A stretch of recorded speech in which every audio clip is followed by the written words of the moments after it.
Hey everyone, welcome to the August Satsang video. It's really beautiful to be here with you. I hope you are doing well in your life and you're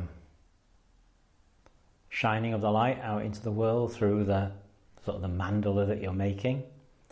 It was really beautiful to sit together about a week ago in our live satsang, and such a clear feeling coming through that as we have been moving on with our sort of practice and teachings and so on,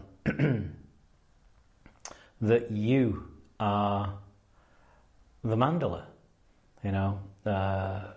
people moving into different roles in their lives, wanting to be helpful in the world, meeting the obstacles of the day with that bit more clarity and truth. And you can actually see it in your faces. That's what is really interesting. It's just really interesting from my point of view, seeing you and seeing the light begin to inhabit your physical forms.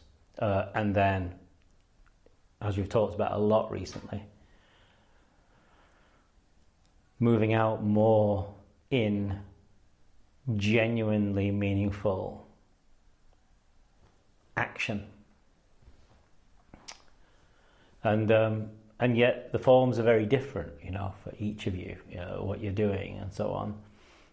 It may be that we're allowing the light to come into our relationship. It may be the way that we work in the hospital. It may be the way we sit with somebody who's dying. It may be the way that someone stands on stage and communicates with, those in the audience or through the video or whatever. Beautiful, absolutely beautiful. So my deepest gratitude to you for your life and for your practice and for just being who you are, because that's it. The actual secret is there. It's about actually being who you are and allowing the light to illuminate that. I want to talk about the current situation in the world, well, in Britain actually, which I'm sure you're all aware of, because the path cannot divorce itself from what is actually happening to real people, with real people, in the moment.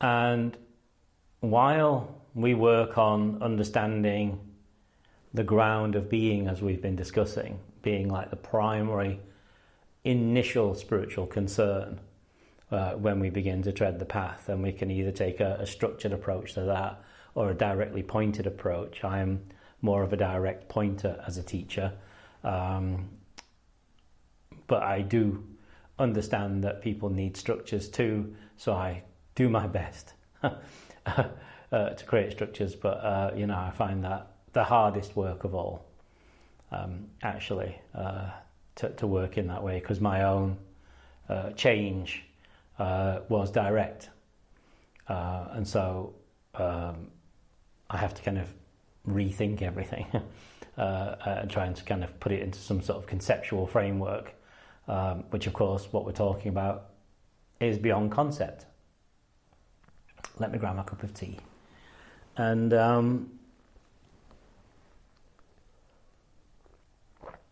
so I'm sure you've seen England, Britain, right now in this first week of August 2024, through some news media or through social media or something. And people are calling it this and calling what's going on that. Very interesting, very, very interesting, terrifying as well, from just a basic human point of view. And so I wanted to look with you at the conditions that are part of this, because you will recognize it in use within your own society too, I am sure. And then I want to reflect on what we might do and how we rehabilitate a little bit from this, with a very long view, which is what we've got to have. So we're working with the now, the eternal moment, the fourth state, as it's called in certain principles, Turiya. It's called when you have that experience of the emptiness that is full, that is you but is not you, that has always been. And yet life and expression and the mandala takes place in time and organically. So, as we were saying in the satsang, it's complete as one and it's complete as two when we stand on the ground of truth, of being, of the light that is throughout. But then it's the action into the world that really, really matters. So we don't try and change our lives, but what we do is we allow our lives to be changed from the urgings of spirit, as we might say, rather than the following through the conditions of mind. So just looking at what we might call the situation,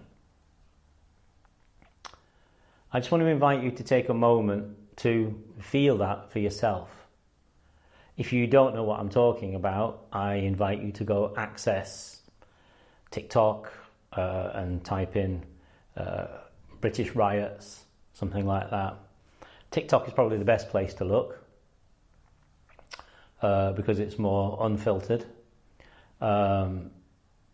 Standard news media is going to give you what that system and its allegiances and alliances want you to think of from that point of view.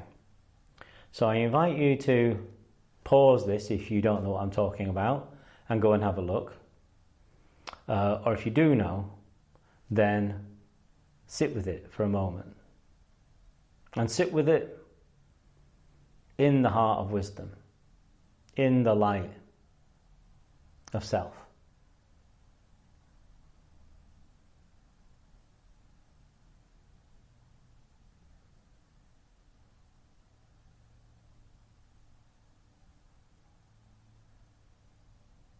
Now, what can be difficult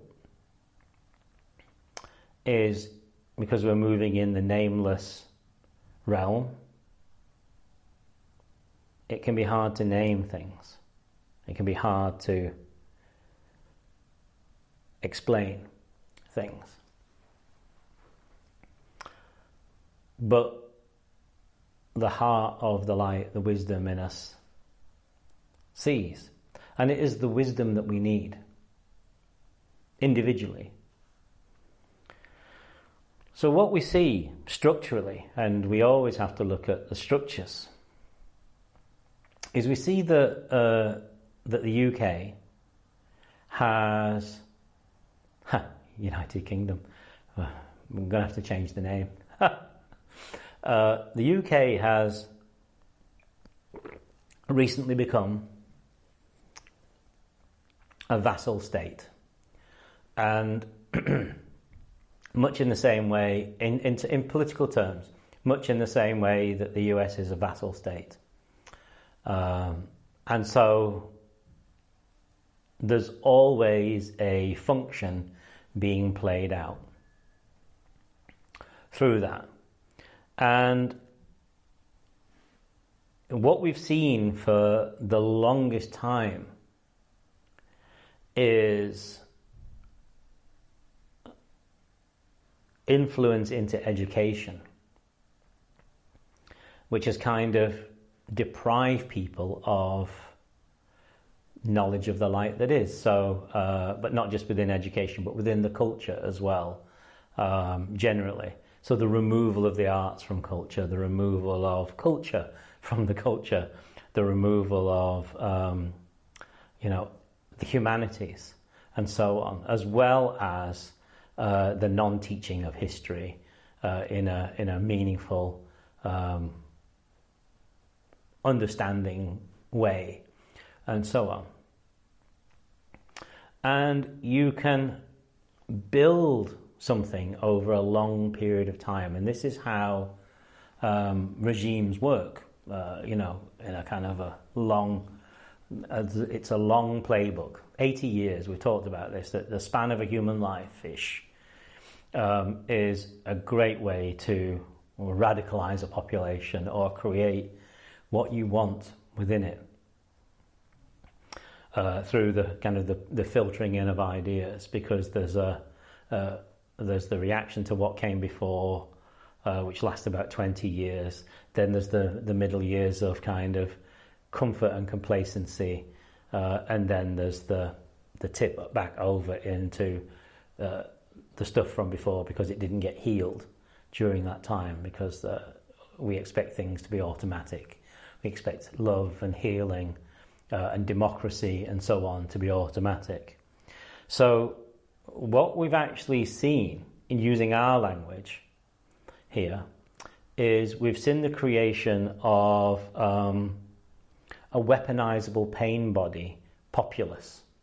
So you get people operating at, most people operate at 20-30% of pain body. Your average person, they have about 20-30% of pain body in them. They avoid certain things in their lives. They build their structures in a certain way to keep themselves safe from it. They have little bubbles that they move through, not realizing that they create their lives in that way. Of course, because it's all acting out of the unconscious. But generally that's kind of what's going on, and that's kind of okay. And then once in a while something happens. You go visit your parents at Christmas. You go to on holiday with your partner or something like that, and boom, the bomb goes off, kind of thing. Or both your bombs go off, or everybody's goes off, and then you feel like a 5-year-old child again, humiliated and belittled at your own explosions, and so on. So that is, pretty standard fare. As we walk this path, the open space path, of course, that recedes more and more until it pretty much doesn't exist. I've not had a sort of a pain body experience in that way for a decade since the change, where something has just taken over in that way, which is very reassuring. That's why the reason I'm telling you, I'm not boasting. It's just that the practice actually works. This way of life actually works. But when you create, when you want to create a weapon, the best way to do that is through sort of deprivation, radicalization, separation, and removal of space, removal of anything connective, and so on, and replacing it with a kind of constant messaging about something. And so what we actually have, people call them rioters and things here, but what we actually have is a weaponizable masked pain body that operates round about 80%, with some people trying to go for the 100, and it's easily triggerable by very, very small things. And that's very, very easy to create. It's very interesting.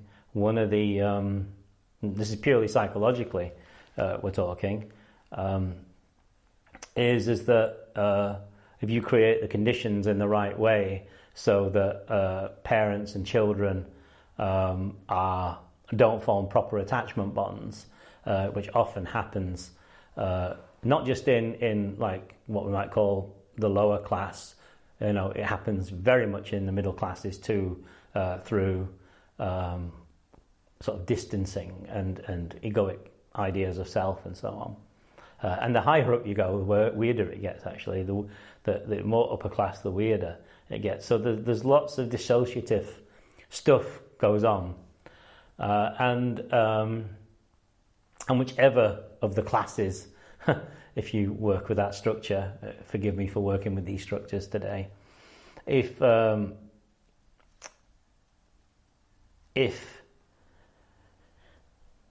that proper attachment model doesn't take place, it's not even a model. A proper attachment is a necessary human condition and human thing. Then the child does not develop a self. And so the self then becomes externalized objects.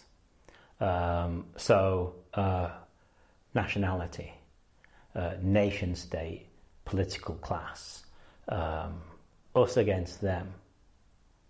And so when something like this happens, when this is ignited, and it's very easy to ignite, then that rage, that intensity of pain body rushing through every fibre seems to define a sense of self.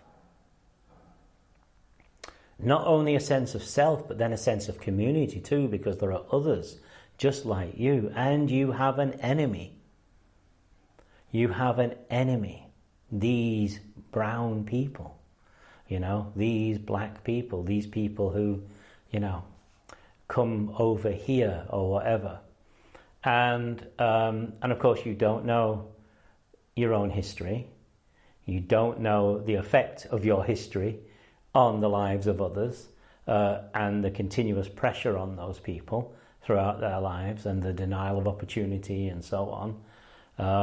And they form pain bodies of their own because of this, of course, and the relative attachment disorders.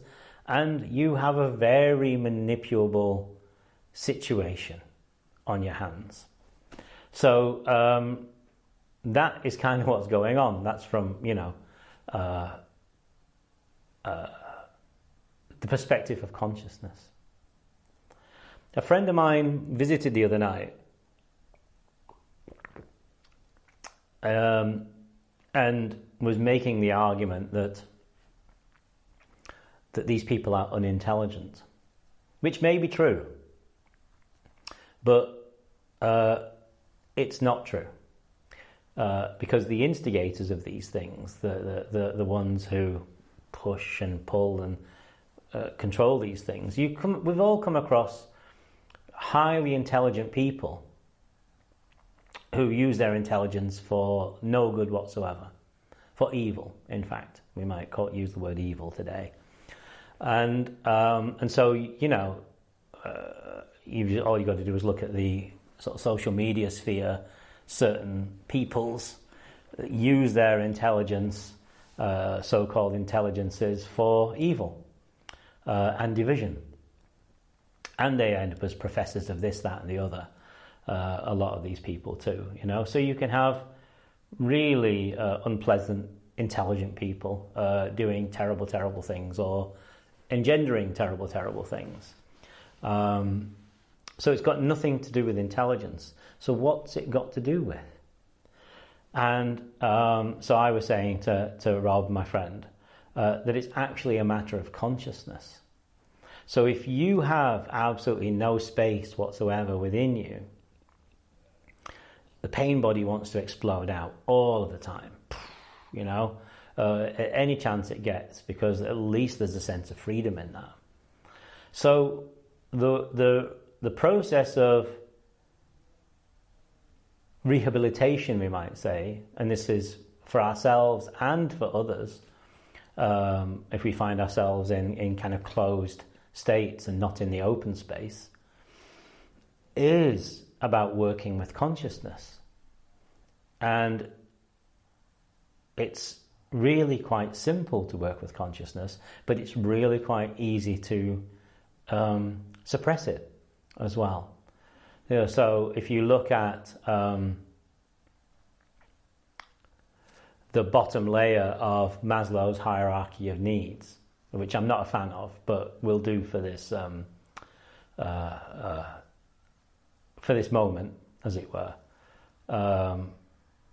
because it isn't like that. you just got to feel into it. It's very obvious it's not like that, but structurally, it's a useful model for certain things.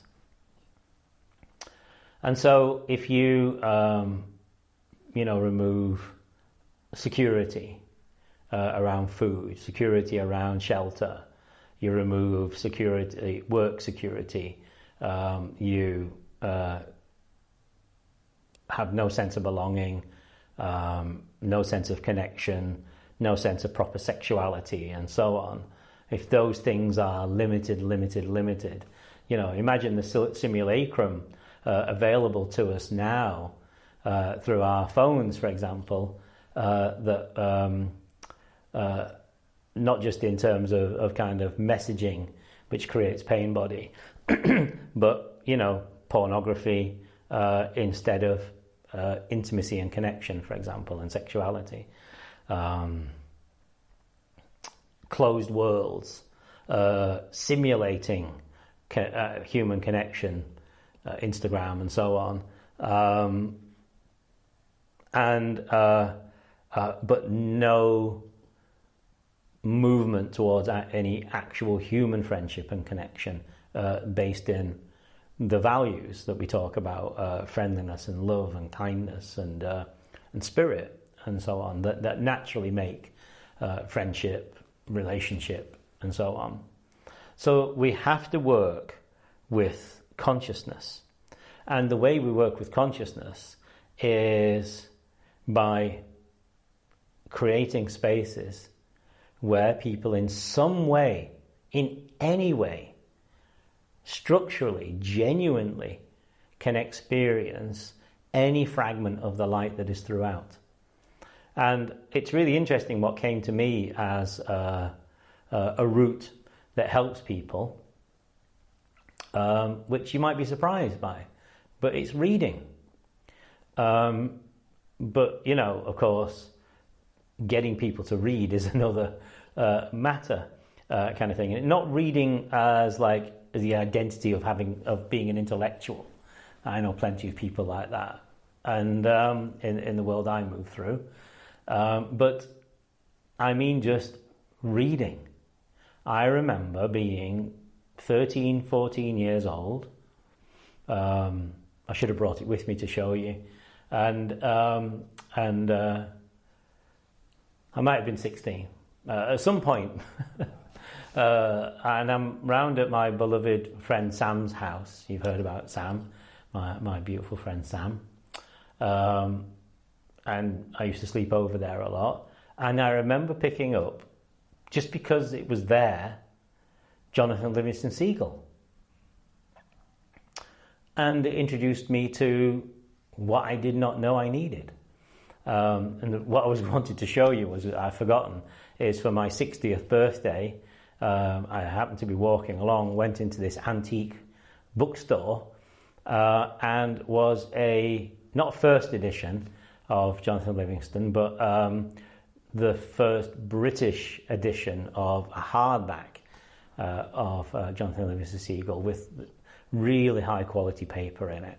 It's actually the fifth printing, or the fifth edition of the book, but it is the first time it appeared in Britain as a hardback.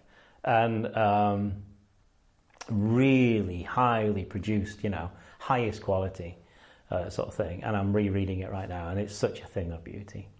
But regardless of Jonathan Livingston Seagull, the act of reading introduces another voice into you. There's space to actually experience yourself. You begin to have empathy for characters and so on. Reading to me is one of the most beautiful ways of transforming people's lives, which is why I'm involved in the creation and running of reading groups all around the country. I'm just mentoring 4 new people at the moment. We've trained up 16 people to run reading groups for the next year. I have 4 of them, and having actually been out in the street and done this for myself as well, actually run reading groups for the Royal Literary Fund, and seeing people's lives genuinely change through this is absolutely incredible. So that's only a kind of a tiny example. There are other things, like I have this idea of gardens and peace gardens and things as well. Sort of any kind of open space externally can, not necessarily will, introduce some space to the inside of the person. So if you can't experience space internally, it needs to be experienced externally, and then slowly things will kind of sort of find their way back. But in terms of what we can do, what you can do, as it were, then I encourage you to, as you have been already doing, is to work within your mandala. You have a particular mandala unfolding for you from the work that you do, the person that you are, the relationships that you have, that moves out into the world. But to kind of keep this in mind as you work, or keep this in heart and spirit as you work the mandala, basically. So one example of this would be, and that I'm experiencing quite directly, but not unsurprisingly, is not one person has checked that I'm okay or that Abba's okay during this time. Even though in my writings, I have earlier writings, up to Full Blood, talked about, experiences of literally being kind of beaten to the ground and so on by Nazi skinheads and so on when I was younger, and lack of opportunity and all this sort of stuff, because of the systems in place. And that this is re-triggering and so on, in this body very strongly. Abba's experiencing it for the first time ever, what it's like to be here. But India has its own, when we're in India has its own sort of mob mentalities as well, which is controlled by the government there through WhatsApp groups and so on. So, it's this, but it's the same weaponization of a pain body that will trigger around certain trigger words. Like most of you in America, so listen to people constantly using the trigger words within their broadcast to keep people radicalized, and so you'll get words like woke as a trigger. Leftist, far left, this, that, the other, what do you call it? CRT, critical race theory,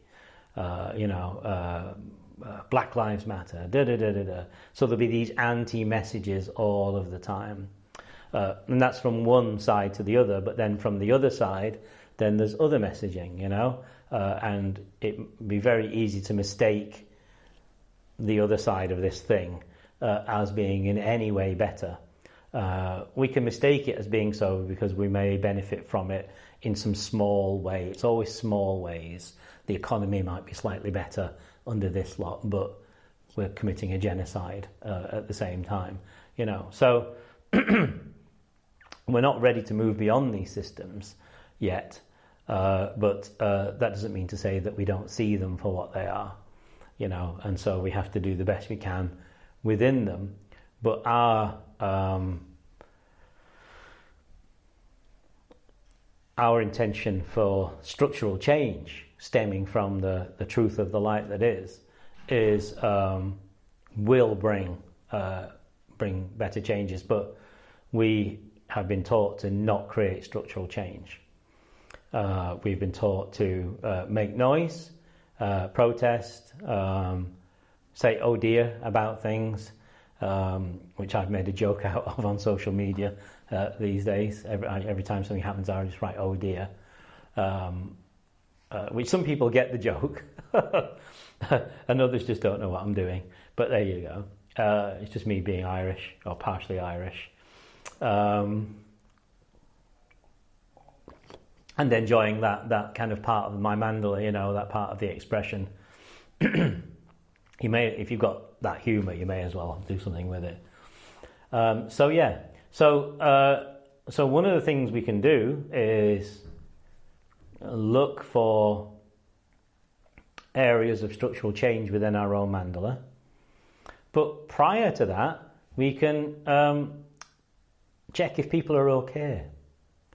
We can offer our love. And it's not about knowing the right thing to say.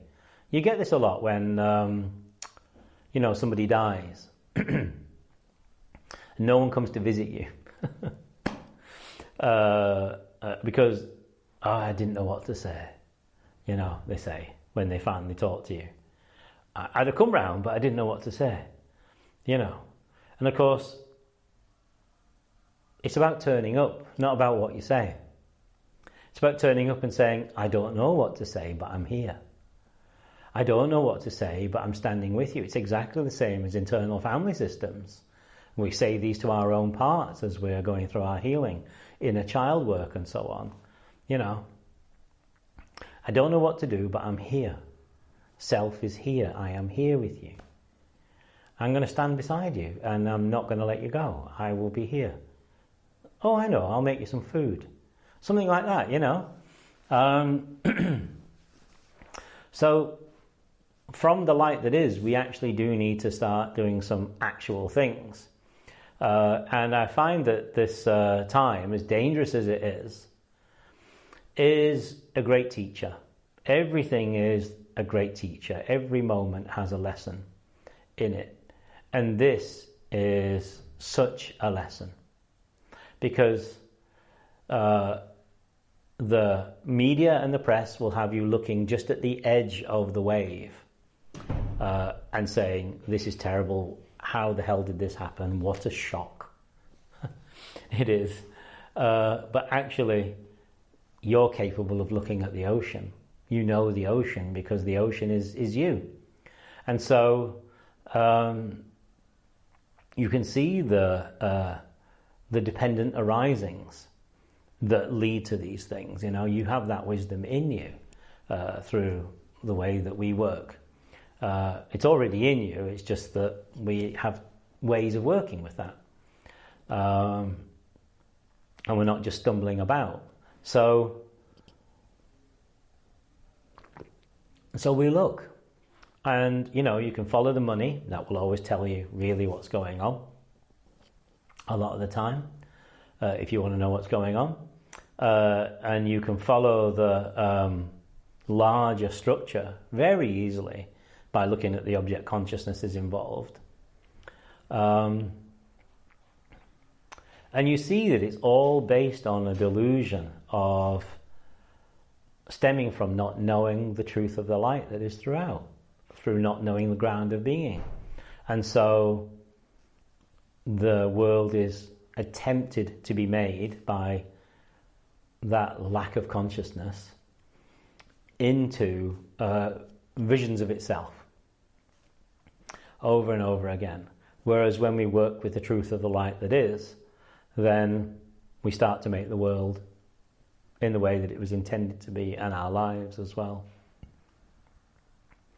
For many of us in Western cultures, and there's no non-Western culture these days, everything's touched by it, we've been taught hyper-individualism partly as a function of this thing that we're talking about, so that we're unable to actually sort of empathise and so on in this kind of way, and to put our own needs always first, or our perceived needs stemming from our unconscious are, and the object consciousness. So we have to kind of, self-liberate from this as well. And that's the miracle of what we're working with, in that self-liberation is actually what the deal's about. It's not really about being a good meditator, although that's very, very nice and beautiful and nourishing. But we start to become liberated from the thoughts. We start to become liberated from the entrenched feelings and the vasanas, and so wisdom can then actually move, and new thought can come that we don't need to bind to, and so on. Or old thoughts become processed by the literal direct contact with the truth of the ground of being, the light that is. So, I could come up with structural ideas all day, but it's where it's coming from that really, really helps. But I would say, simple structural things within your mandala as best you can, as a way of kind of contributing to the world.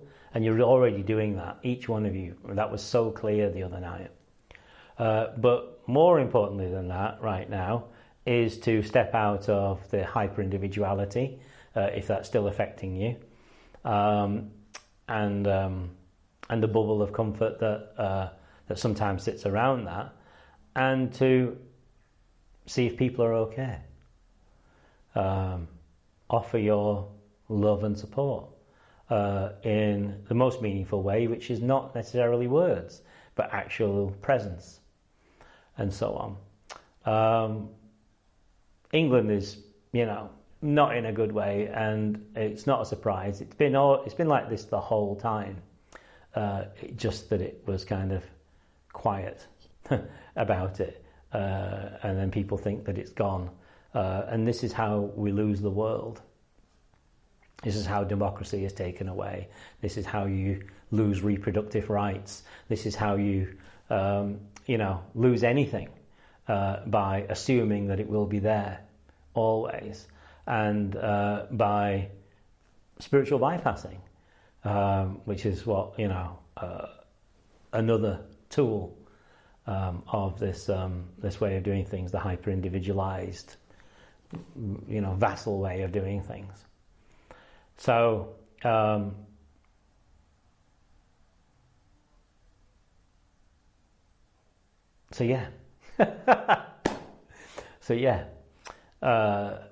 there's work to be done,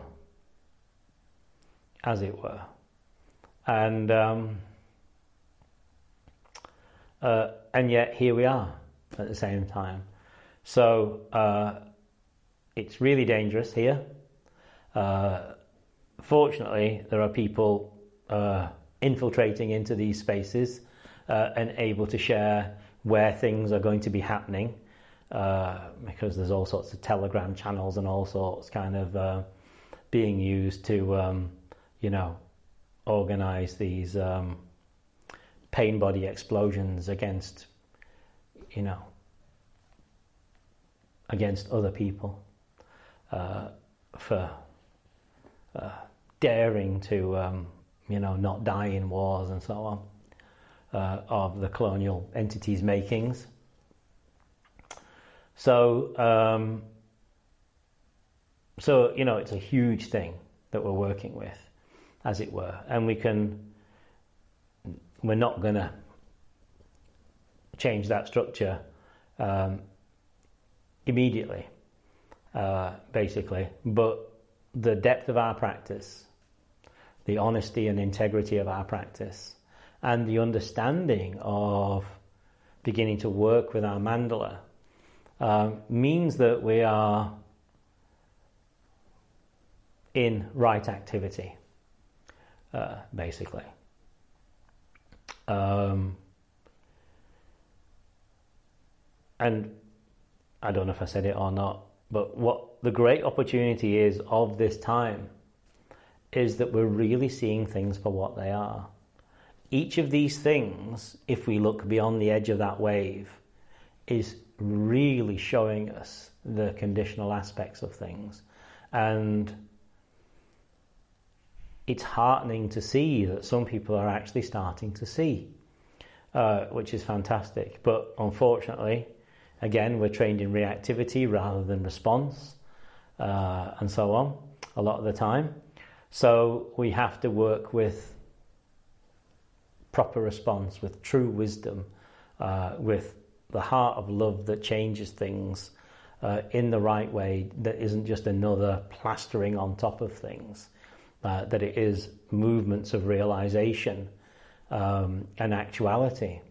If we want to have a human species and an earth and so on, of course, we may not end up with that. So we choose the path of liberation anyway. But to be liberated does not mean to be ignorant of suffering in any way.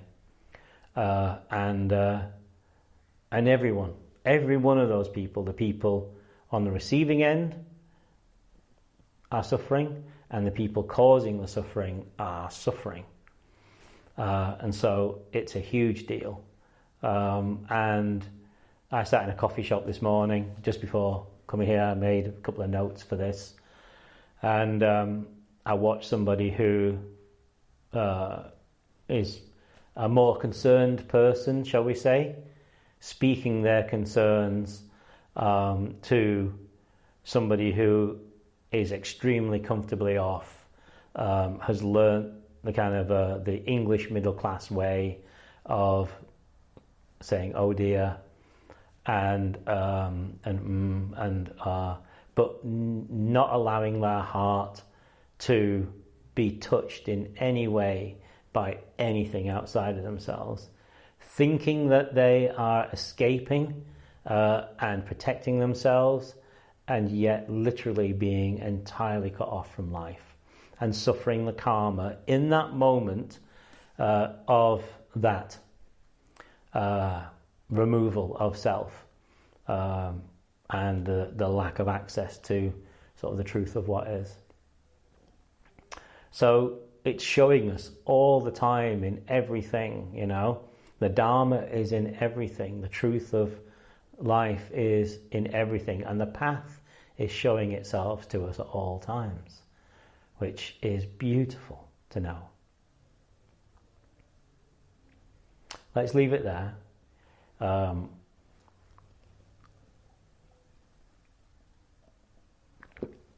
We're still in this office for one more week, so this is the final satsang from here. I would have gone out into nature today, but I have some sort of business appointments later this afternoon. So I just thought I'll come and use this space one last time. I've kind of gone already from here. Let me know how you are. Pop me an email, let me know how you are. Let me know your thoughts on what we're talking about. Don't be despondent. Keep coming back to the light that is inside yourself and allowing the mandala. But don't be fooled. Don't be fooled by the voices in the head that keep us from things. A stuttering, shaky, weepy, I don't know what to do, but here I am, is far better than silence of the wrong kind. Yeah, I love you. Take care of yourselves out there, in there, here and now. Bless you, and I'm glad that in this lifetime of mine, I have, in the ways that we do connect, I've got to meet you. Talk to you really soon, and much love.